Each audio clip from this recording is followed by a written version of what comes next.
থেকে আনলেন এগুলা? ওই লাস্টে হালাইছিলাম। আপনি নিজের? ও, এগুলো কি বাড়ির জন্য নিছেন নাকি খাওয়ার জন্য? ও, এটা তো অনেক লাল হয় না?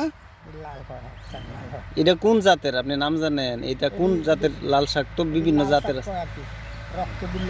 ও, আচ্ছা আচ্ছা আচ্ছা আচ্ছা আচ্ছা আচ্ছা। মানে এটা লাল হবে, লাল হয় না? আচ্ছা এটা আচ্ছা। মানে ভাতের সাথে মাখাইলে খুব লাল টকটকে হয়। জি জি। তো চাচার নাম কি? আমার সাবিদ আলী। সাবেদ আলী। সাবেদ আলী। ভালো আছেন না? এইটা কোন গ্রাম এটা? এই গ্রামের নাম এটা হইলো 3 নম্বর কি? না, গ্রামের নাম কি এটা? Word. Ward number 3, সরমোহনা। Charmohan. Charmohan. সরমোহনা। আচ্ছা আর আচ্ছা আমার নদীর এই পারে হইলো 9 নম্বর ওয়ার্ড। হ্যাঁ, এটা হলো উদমারা গ্রাম। উদমারা। উদমারা আপনার গ্রাম। বাড়ি কি উদমারা? আমার বাড়ি উদমারা। ও আচ্ছা আচ্ছা, এটা হলো সরমোহনা। ঠিক আছে। আচ্ছা। সরমোহনা।